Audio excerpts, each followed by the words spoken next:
What's going on, ladies and gentlemen? Thank you for joining us on the Philip Scott Audio Experience. We have a great subject matter to talk to you today about, and we're going to talk about mammying always ends in shame. Now, before we get into that, let's go ahead on and roll our clips from our sponsors, and let's get into this subject matter and just prove by a couple of sisters that you see on the thumbnail why mammying always ends in shame. An important message from Youth Fountain Laboratory, makers of VasoFlux and VasoFlux for Men. If you're over the age of 35 and over the years you've eaten pizza, dairy foods, deli meats, or meats with fat, you are likely to have some degree of plaque buildup in your veins and arteries. This increases your risk of suffering a stroke or heart attack exponentially, and no one wants such a catastrophic event to occur. Introducing Plaque-Out. Plaque-Out is made of all natural ingredients proven to help dissolve clots in the blood, remove calcium deposits and plaque from the walls of veins and arteries, improve viscosity of the blood, improve elasticity of the veins and arteries, treat varicose veins, and prevent the reoccurrence of plaque buildup. For more information, visit Youth Fountain Laboratory at youthfountainlab.com or call 1-800-853-7856. And remember, to help unclog veins and arteries, get the Plaque-Out. I'm E. And I'm Jay. And we're the hosts of Opinionated Reality. In this podcast, we have discussions about various topics that come up throughout our everyday life as a married couple. Whether it's discussing living a B1 lifestyle or things we did as 90s kids. We give insight into what we believe, and everything I say is reality. Wrong, it's your opinion. Well, you can follow us on Instagram at opinionated_reality, where you can find clips of our podcast, t-shirts that we're selling, and even motivational quotes. Also, if you live in the Atlanta area and you're in need of a photographer, please contact me on my Instagram at jnicolephotos. And thanks for listening. So the other day I had got a press release, because I get a lot of press releases in my email because we are in a particular system. So I know certain things that get dropped before maybe videos come out on certain things in the public. And I had got a press release from Black Lives Matter Global Network Foundation saying that Patrisse Cullors was stepping down. And I said, huh? I said, she's stepping down? So maybe about a day after that press release, Patrisse Cullors put out a video on YouTube trying to explain about why she was stepping down. Now, let me play this clip real quick, just a little bit, so y'all can hear her just trying to explain herself a little bit. But let's go ahead and roll that short clip. I couldn't have told you that when I started Black Lives Matter with Alicia and Opal, how it would change and transform not just my life, but millions of Black people across the globe. 2013, huge and important year. It's the year that George Zimmerman was acquitted of the murder of Trayvon Martin. As a young Black activist, I wanted to fight back. I wanted to change the culture that looked at Black people as second-class citizens, as subhuman. And then we started an organization. And for over 7.5 years, I was in the day-to-day of that organization, working with our chapters, working alongside elected officials, challenging the police. And at the end of 2019, many of you don't know this, I actually stepped back. I didn't make a public announcement. I really wanted to see the next generation of leadership lead. And when the uprising happened last year, folks inside of Black Lives Matter asked me to come back. And I had to really think about it. Like, it's a lot of work, it's a lot of responsibility. I love the work. And so yes, I came back and I've been here, and it was always supposed to be interim. And so now is my time. So let me tell you what happened with Patrisse here. And let me tell you something to why this is actually happening to her. Now, in the media, she's saying, well, you know, right-wing media attacked her. Right-wing media has been attacking Patrisse and Alicia and the other, sister, what's her name, Opal, whatever her name is, that started Black Lives Matter. They've been attacking them from the beginning, okay? Now, we know the history of Black Lives Matter. They came in and they stole the movement from Ferguson, when the brothers and sisters were out there on the street putting in work. They came, they co-opted that whole movement, brought in the LGBT liberals to come in. They had George Soros backing them up with money too, because when Darren Seals put out the PDF exposing all the people who's getting checks from the Open Society Foundation, a week later, Darren Seals was found in a car, shot up, and the car was burnt up. and they say they couldn't really find any evidence because the evidence was so burned up. So yeah, that's how that went. Many of the original people that started the movement in Ferguson, a lot of them one by one was dying. Okay. More so, I believe, to shut them up and silence them because they knew everything that was going on. They knew the finesse and how they was getting down with this so-called new Black Lives Matter movement. Understand, Black Lives Matter had got started off of the deaths and the blood of black people who was in the grassroots in the streets, literally dying, trying to expose this, mess. This DeRay McKesson shows up. John Netta leaves or call herself Netta shows up. There was the face of Black Lives Matter all this time, all in the press. Like, who elected these plantation Jubilee Negroes to talk about you speaking for black folk? I mean, like, they would say, where does this DeRay come from? Where does he come from? Nobody knew who he was. He didn't have no. Listen, let me tell you something. When you see these black folks showing up all of a sudden, you don't know where they come from. All of a sudden, they're all on TV. You better know that's one of their plants. Because someone from the grassroots, everybody would have an idea about them, or they can easily go look into their work, etc. So fast forward to last year, George Floyd protests, Black Lives Matter takes in $90 million. Fast forward to this year, people start wondering, hey, what's up with that $90 million? First one to start coming out is Michael Brown's father and an activist attached to them. They say, hey, Black Lives Matter Global Network Foundation, well, where the money reside? I mean, we need some of that, some of those donations so we can continue this work in Ferguson. The local chapters, there's about 16 of them, Black Lives Matter. So I was saying the same thing. Say, hey, man, we spending our own money in this. Where's the money? Other Black Lives Matter activists start rumbling about the money. Then it was exposed Patrisse Cullors was having her real estate portfolio. Now, for me, I'm happy for any black person, no matter who you are, coming up in this wicked system and getting property and doing well for yourself in spite of all the sabotage and evil that we deal with as black people. I am not against that whatsoever. But I'm against it when you're benefiting off of the deaths of black people, and that's how you're earning your money. Every time somebody die, here you come showing up, you getting your checks, you getting your book deals, you getting all kind of things going your way, but the families of the victims of white supremacy don't get anything. Out of $90 million, have Samaria Rice, the mother of Tamir Rice, has she got anything from Black Lives Matter for her foundation? No. I know she called out Tamika Mallory, and that's fine. But Black Lives Matter Global Network Foundation got the bag. Tamika Mallory don't have the bag like that. You understand? So Patrisse Cullors decides to step down, and she's being replaced with two other women. I don't know who these women are. Personally, I just know there's two women that was replacing her. Now, the reason why she had to be replaced, you have to understand something. The Mammies or the League of Mammies, shout out to Vicky Diller, she coined League of Mammies, so shout out to her. Or the sellouts, the bootlicks, whatever name you want to call them, Sambos, they got to have some sort of ear in the black community. You understand? And what you're seeing right now is the black community is tightening up the reins on who has a voice in this community and who doesn't. See, right now, I'm seeing Jim Crow Clyburn doing a lot of splaining right now with himself. He's never explained this much about his positions. Because if black folks don't listen to you at least a little bit, you're no good to white supremacy. In order for you to be a good sellout, you have to be able to have access to the black community some way, somehow. You understand? And if you don't have no access to the black community, how white supremacy is going to use you to do the work that they need done? How?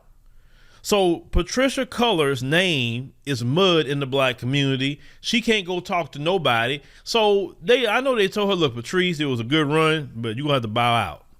And she gladly did it because her name is mud. She gonna bow out and keep her houses and everything else that she got. It is what it is. Now let's move to the next person that I want to talk about here. Symone Sanders. Now, Symone Sanders, originally was the press secretary of Bernie Sanders. And, you know, Bernie didn't win because the DNC cheated him. Let's call it what it is. The DNC cheated Bernie Sanders out of that nomination. I mean, it was crazy. I mean, I've never seen white folks so mad. They were so pissed off about that Bernie Sanders situation. And rightfully so, because the DNC did cheat with that. They did. So then she became the spokesperson later for Jim Crow Joe. Now, I have a thing, ladies and gentlemen, about loyalty. And this is something that I believe in 100%. Loyalty is everything to me. More than anything a person can say or do is loyalty. Someone that sticks up for me, and I know it's genuine. It's not on no you being fake just to get access to me in some way, somehow. But someone genuinely sticking up for me, someone genuinely taking a sling and arrow for me, I can't at all forget that. I won't forget that. And I'm going to make sure I make good on that with that person, because I just take it as a big thing for somebody to stick up for me or my family, etc. I just take a big deal with that. Now let's look at Symone Sanders here.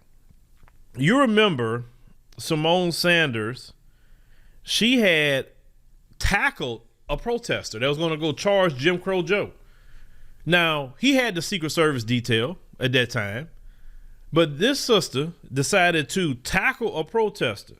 And if you can look at these pictures here that we're putting up, I mean, look at that. I mean, Jim Crow Joe is just looking at this happening. And good old Symone, Mammy Symone, is tackling this somebody for Master Joe.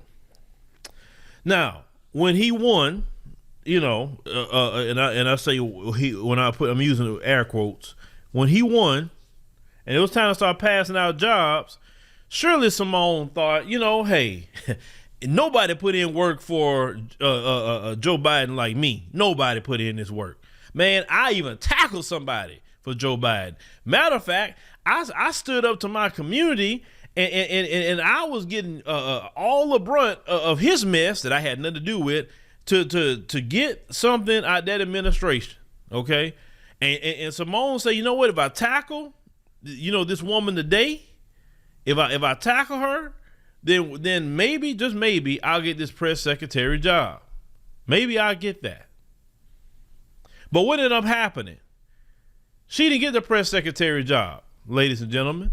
He gave it to this red-headed Mzungu woman by the name of Jen Psaki, right?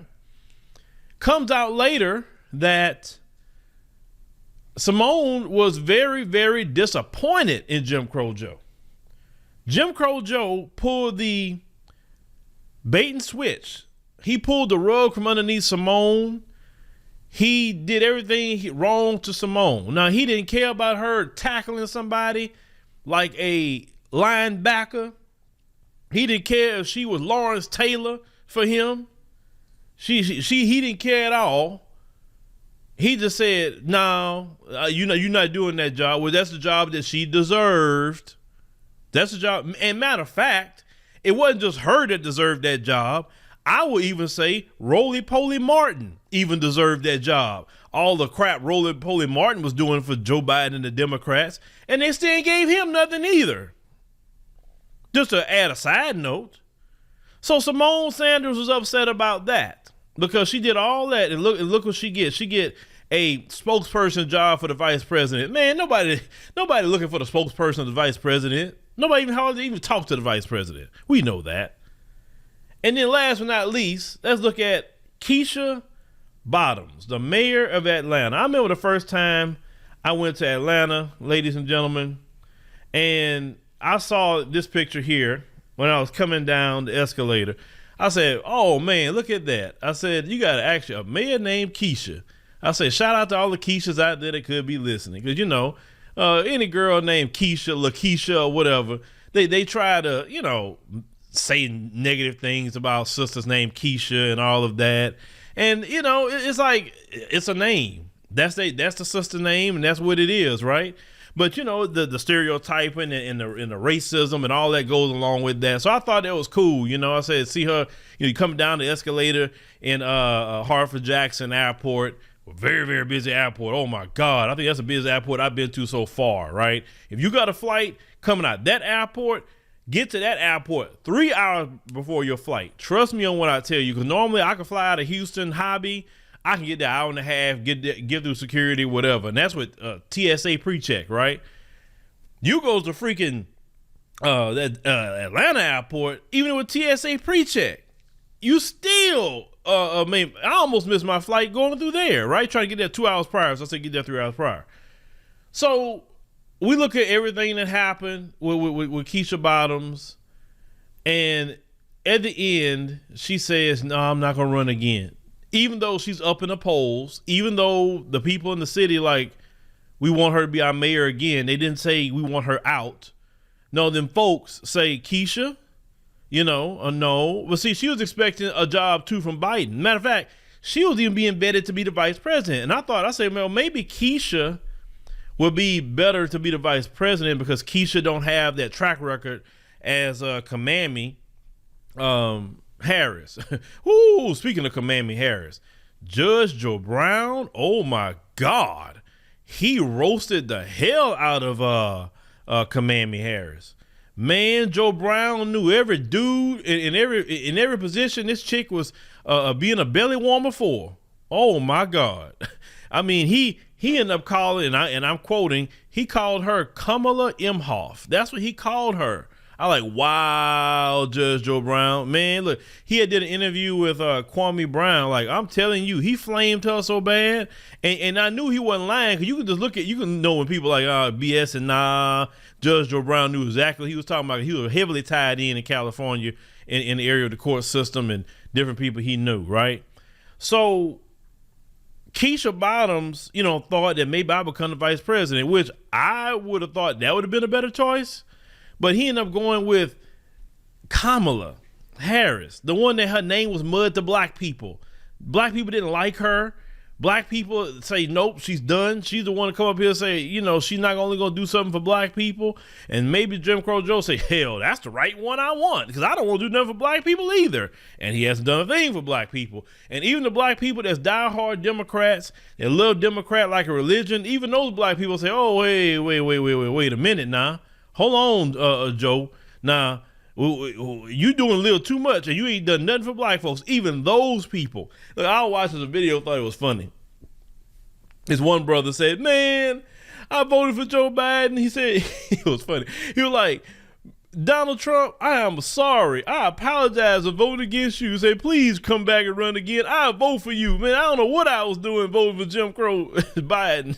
I was laughing at that. I was getting a kick out of it, because the fact is, a lot of people, voted on emotion. Oh, we got to get Trump out. Like racism started with Trump. Racism did not start with Trump. It didn't.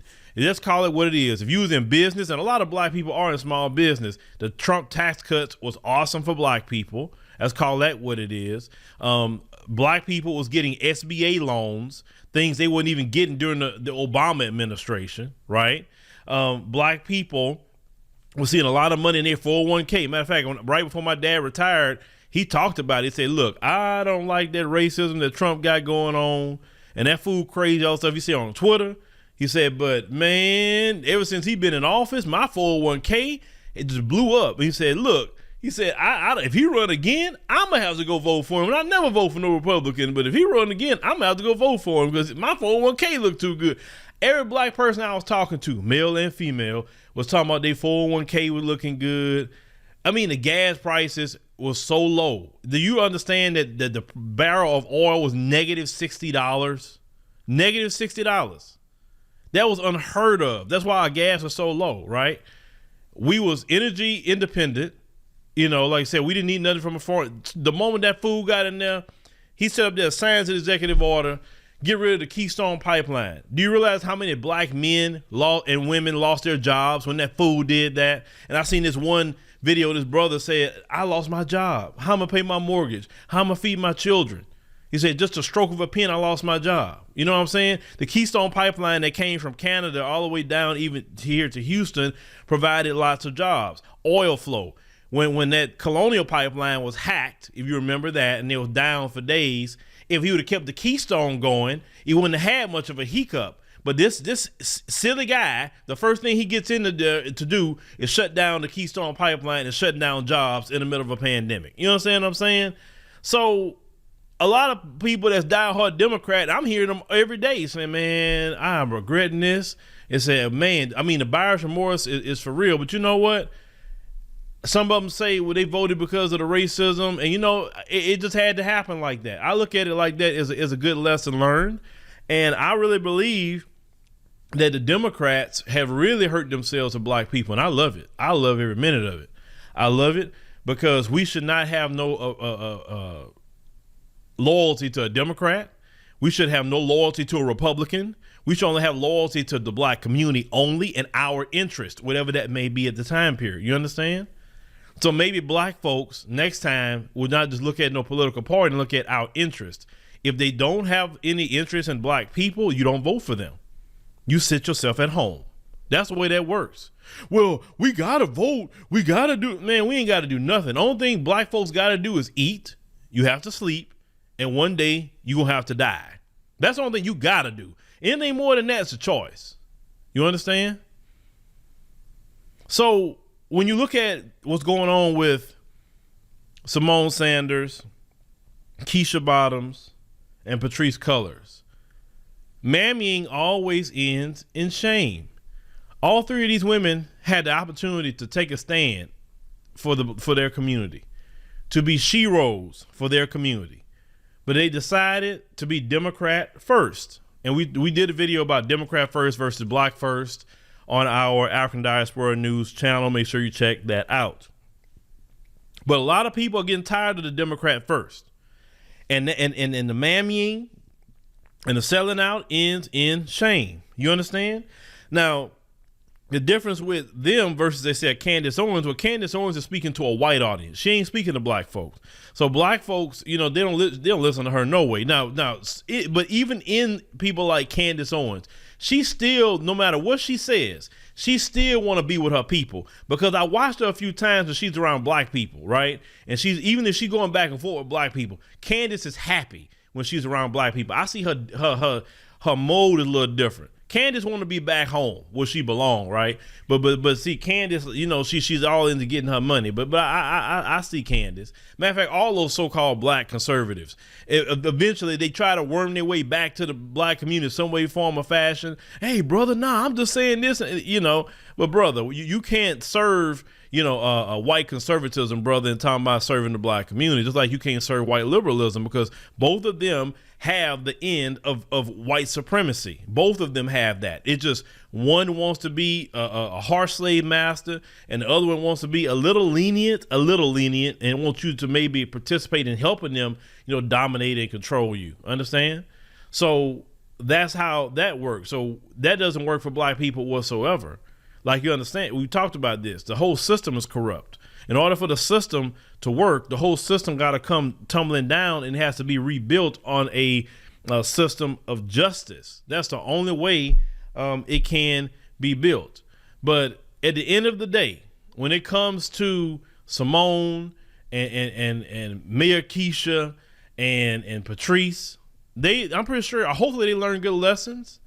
And hopefully one day they could maybe redeem themselves. I don't like to see no black person just not redeem themselves, but I believe possibly they can, hopefully one day, to do so, right? Because I believe all three of them started off good, but sometimes you get corrupted with this system, and unfortunately some people sell out. But we'll see with time. We'll see. But yeah, when the black community was done Patrice, them folks, they kicked out.